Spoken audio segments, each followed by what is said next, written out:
Good morning, students. Today we are going to study about Chapter 2 History Emergency of New Regional Kingdoms, Learning Layer 2. According to this chapter, we are going to read about the regional kingdoms of the medieval era in 700 CE, that means century. The reign of Harshavardhan kingdom came to an end.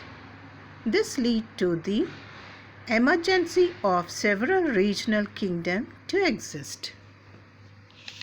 The period from 700 CE to 1200 CE witnessed the emergency of many features in the political, social, cultural, and religious spheres. The new changes have taken place in all these features. The newly emerged regional kingdom included the Palas in the east, Rajputs in the north, and in the Deccan there were the Rashtrakutas along with the other smaller kingdoms. After that, the kingdom was divided of North India. The Rajputs, Tomaras of Delhi, Chauhans of Rajasthan, Solankis of Gujarat, Paramparas of Malwa, Kadwalas of Kannauj, Chandelas of Bulandkand, Gujrats, Pratiharas, the Palas. First, let us read about the Rajputs. The Rajputs ruled from 9th century to 12th century. The Rajputs played a very important role in northern India.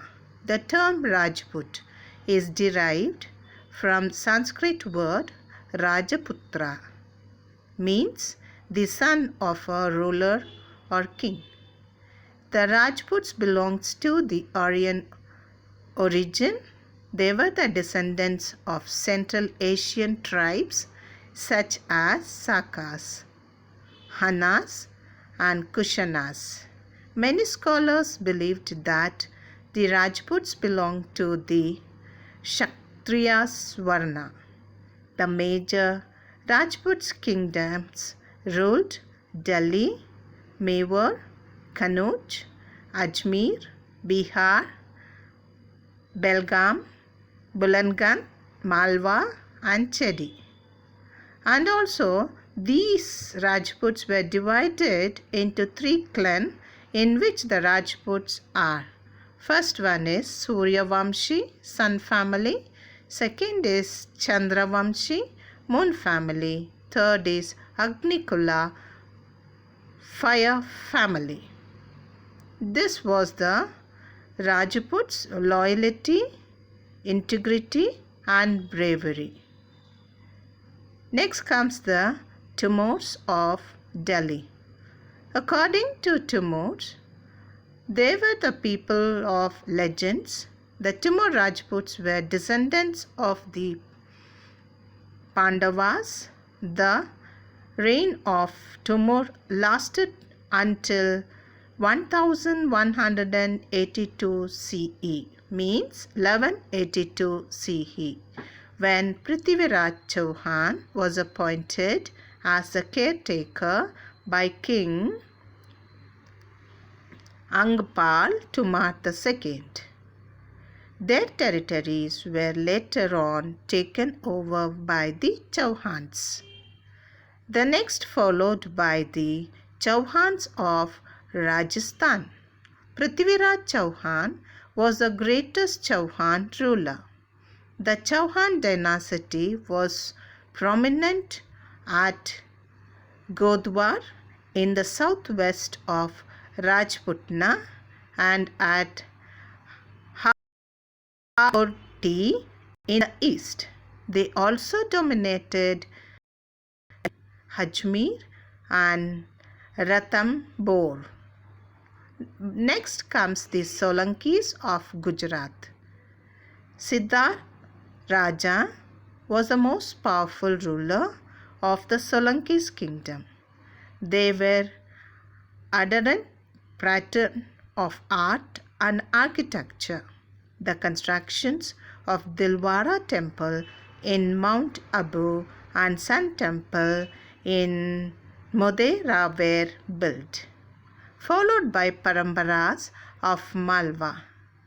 The Paramparas ruled Malwa in central India during the 9th century. Dar was their capital city. They ruled Malwa till 1305 when Alauddin Khalji of Delhi conquered it. Bhoj Paramparas was the most influential ruler of this dynasty.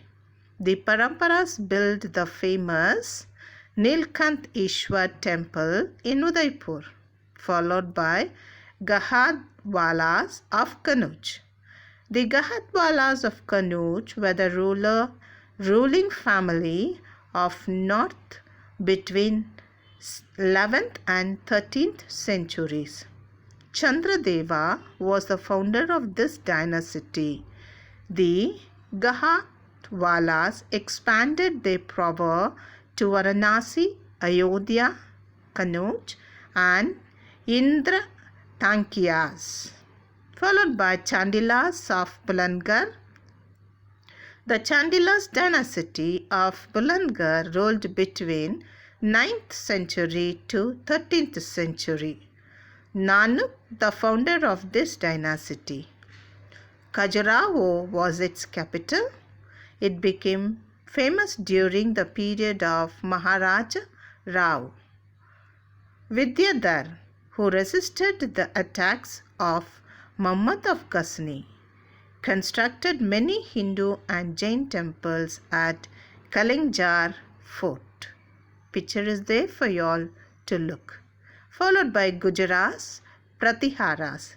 This dynasty was also known as the Pratiharas Empire. They ruled most part of northern India. Mir Bhoja was the founder of this dynasty.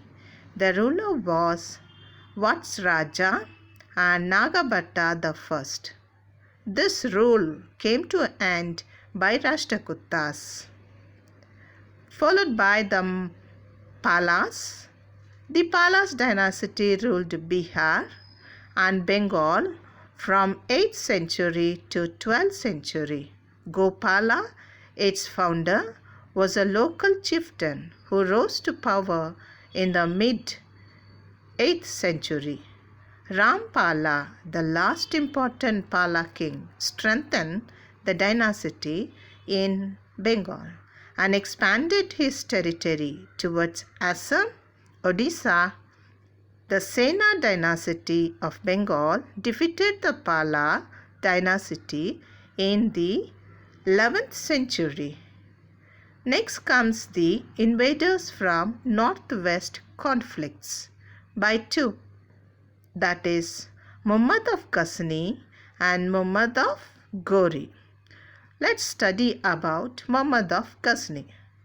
Muhammad of Ghazni was a Turkish ruler who had extended his control over most parts of Central Asia. He invaded India 17 times between 1000 and 1027 CE. His two main objectives to conquer India were to accumulate the splendid wealth of India and to spread Islam. You can have a look at the India map where he conquered. His targets were wealthy temples, including the famous Somnath, Gujarat, and rich cities such as Nagarkot, Taneshwar, Mathura, and Kannauj. He also divided the ruler of Punjab and Multan occupied their territories. Much of the wealth acquired by him was ruled to beautify Ghazni. his capital city. He entrusted Al-Biruni, a Persian scholar who wrote about the people of that continent. Firdausi was another scholar who resided in his court. He wrote Shahnama, the biography of Muhammad of Ghazni. Have a look at the Somnath temple at Gujarat. Next followed by the Muhammad of Ghori. The invaded was carried out by Muhammad of Ghori, also known as Misuddin Muhammad bin Sam Mis. Main objectives of his was to attain more power and wealth, and also entrust to spread Islam in India. Unlike Muhammad of Ghazni, after his victory over India, Muhammad of Ghori began his invasion by capturing Multan in 1175. He captured the region of Uch in the south and established his base by building a fort in 1178. He then captured Lahore in 1181 and constructed a fort at Sialkot. After that, he proceeded towards the northern part of India and met the forts of the Chauhan dynasty. The two main battles were fought between Muhammad of Ghori and Prithviraj Chauhan. The army of Prithviraj Chauhan and other Hindu rulers defeated Ghori's army in the first battle of Tarin in the year 1191. However, he defeated them in the second battle of Tarin in the year 1192 due to his superior Turkish military and battle strategies. After defeating Prithviraj Chauhan, he proceeded towards the region of Ajmer, Saraswati, Samanna, Koram, Hansi and captured them without much difficulty. In 1194, Muhammad of Ghori attacked Kannauj and defeated Jaichand in the battlefield of Chandwar. After his consecutive victories, he returned to Ghazni and left the control of his Indian territories in the hands of Qutbuddin Aibak. The next we are going to study about the kingdoms of the Deccan, followed by Rashtrakutas, Yadavas of Devagiri, Chalukyas of Kalyani, Kakatiyas of Warangal, Hoysalas of Dwarasamutra, and their administration of the medieval kingdom. First comes the Rashtrakutas. This region lies between river Krishna and Narmada. Is known as the Deccan region. The Rashtrakutas were the descendants of Chalukyas. Dandivarman or Dandidurga, the contemporary of Chalukyan's king Pulakeshi II, was the founder of Rashtrakutas dynasty. Dandidurga conquered Kalinga, Kosala, Kanchi, Srishril, Malava, and occupied all territories between the Godavari and Bhima rivers. King First, the successor of Dandidurga, built the Kailash temple at Ellora. Rashtrakutas' greatest king, Amogavarsha I, set up a new capital at Manyaketa. He was also a great patron of education and literature. Krishna III was the last powerful and efficient king of Rashtrakutas. He had friendly relations with the Arabs of Sindh. Many merchants came to Rashtrakutas' kingdom to conduct trade, which helped the kingdom to earn profit. They were also great patron of art and architecture. The constructions of the Kailashnath temple and rock cut wave temple at Ellora and Elephanta cave are attributed to Rashtrakutas, followed by Yadavas of Devagiri. King Bilhama was a founder of Yadava dynasty of Devagiri. He established the foreign Sena kingdom in 1187, Maharashtra, North Karnataka, and some parts of southern Madhya Pradesh. This dynasty is known as the founder of Marathi culture. Singhana II was the most important king of Yadava's dynasty. They earned profit by conducting inland trading activities. Veera Balanja was the most influential trade organization. The Khalji ruler annexed the Yadava dynasty in 14th century. Look at the map of Khalji. Next followed by Chalukyas of Kalyani. After Dandi Durga destroyed the Chalukyas of Badami, the feudatories of Rashtrakutas dynasty, Tailappa II revived the Chalukyas empire of Kalyani after 2nd century. This empire is known as the Western Chalukyas Empire. Under Someshwara I, the dynasty became very powerful and grew into an empire. He then moved the capital from Manyaketa to Kalyani.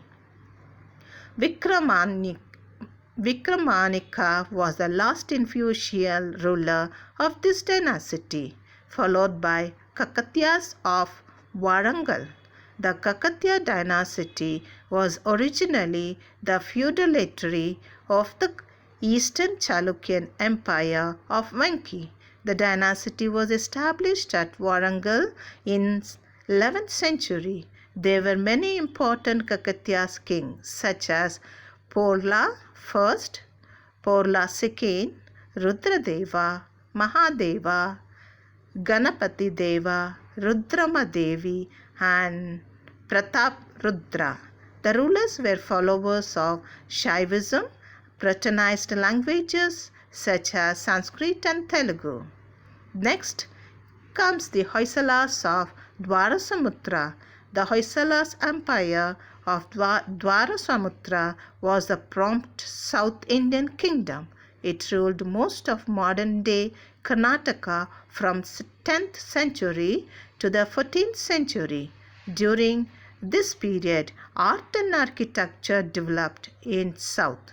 In India, Vishnuvardhan was the most powerful king of Hoysala's empire.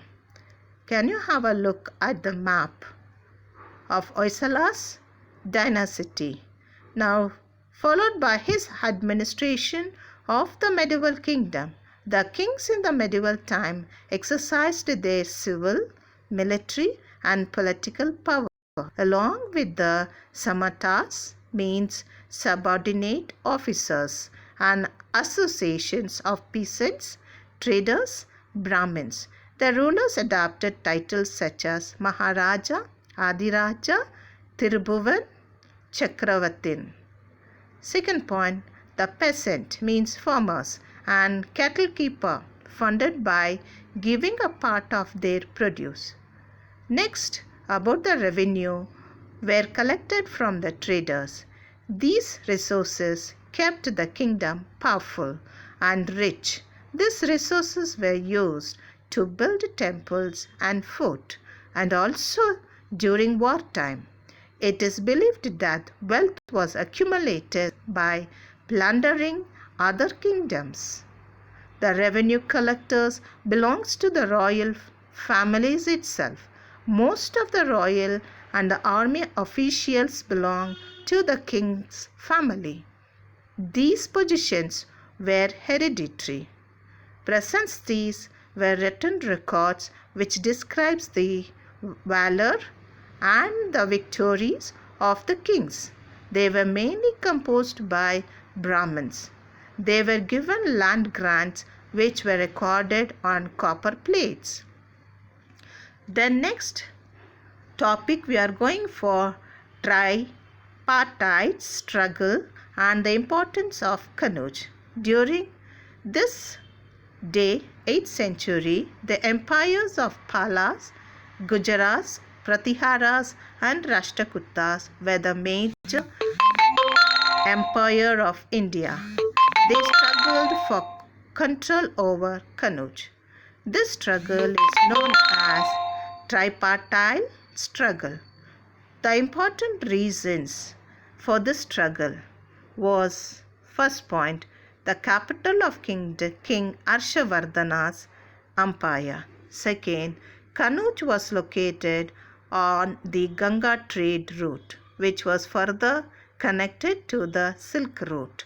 Third point, it was located on the fertile plain of Gangetic Valley. This struggle lasted for centuries, resulted in the political disintegration, leads to the Islamic invaders. Now let us see how Kingdom of South India was ruled, followed by Pallavas, Pandyas, Cheras and Cholas. Have a look at the map of South India's.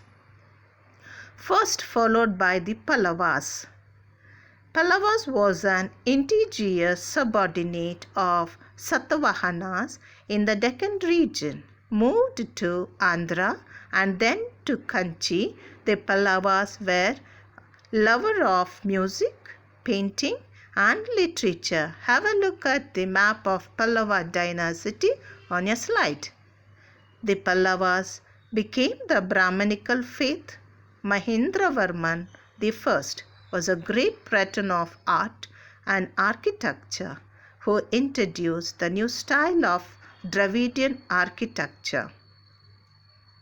He constructed many rock-cut temples at Mahabalipuram. Narasimhavarman I commissioned the constructions of the Shore temple at Mahabalipuram. Can have a look at the temple in the slide. Next comes the Pallavas were engaged in constant battle with the Western Chalukyan's kingdom of Badami under Pulakeshin II. But the successor of Mahendravarman was weak in military force from the Western Chalukyan's dynasty and subsequently thrown out of the position by the Cholas. Look, the battle with Western Chalukyan's kingdom of Badami under Pulakeshi II, followed by the Pandyas, ruled certain regions of South India. A look at the map for your understanding extended the dynasty such as Cholas, Cheras and Pallavas in the early 7th century. Kingdom revived this dynasty. Another important kings of this dynasty were Atikeshwari. Marco Polo, a Vietnamese traveler, noted important details of this kingdom in his account. The Pandyas gave importance to trade and commerce. They were also adherent pattern of art and architecture. They built several temples of Sri Rangam, Chidambaram, Rameshwaram were dedicated to Shiva and Vishnu. For your kind look, the temples of Chidambaram and the temple of Rameshwaram, followed by the Cheras. The Cheras were the royal dynasty ruled Tamil Nadu and Kerala. The Ashokan edicts mention the origin of Cheras. Trading activities were carried out from the port of Travancore and Cochin. Then Cheras kingdom was taken over by Cholas. Now we are going to learn about the Cholas. They were the chieftain known by Muttayar, ruled the Kaveri Delta. Vijayala, a Chola king from Urayur, captured the delta in 9th century. He built a temple a goddess Nishamba Udini in Tanjore, that means Tanjavur. After capturing it, Cholas ruled Tamil Nadu and parts of Karnataka with Tanjore as their capital. Rajaraja Chola I was the most powerful Chola ruler. He reorganized the administration of the empire. Rajendra I and son of Rajaraja Chola I continued to rule and conquered the Ganga Valley, Sri Lanka, and the countries of Southeast Asia. Have a look at the map which shows you the South Indian rules by Chola. Then Rajaraja I and Rajendra Chola built temples in Tanjore and Gangaikonda Cholapuram, known for its architectural and sculptural marvels. The temples were center of art and craft. The temples were not just places of worship, but also centers of economic, social, and cultural life. Have a look at the temples of Gangaikonda Cholapuram of Chola's dynasty. The Bredeshwara temple in Tanjore, finest example. It also declared by the UNESCO by World Heritage Site. The Nataraja is one of the famous bronze sculpture of the Cholas period. The Nataraja statue depicts Lord Shiva as the cosmic dancer. During this period, agriculture was given importance. So agriculture development took place. In this dynasty, several small channels of river Kaveri emptied into Bay of Bengal, which deposited fertile soil were boomed to agriculture for cultivation of rice. Canals were built to carry water to the field. Rainwater harvesting were also done during this period. Now let's know how new religious tradition was followed. This era witnessed the development of caste system lead to the inequalities. So Buddhism and Jainism emerged during this period. The Nayanars, followers of Lord Shiva, spread bhakti culture in South India. The Lingayat sect was founded by Basava, while the Advaita philosophy was founded by Shankaracharya. The worship of Lord as a supreme deity. Later, Ramanuj and Madhava were notable religious preachers, and also Islam and Sufism came to end during this period. Thank you, children.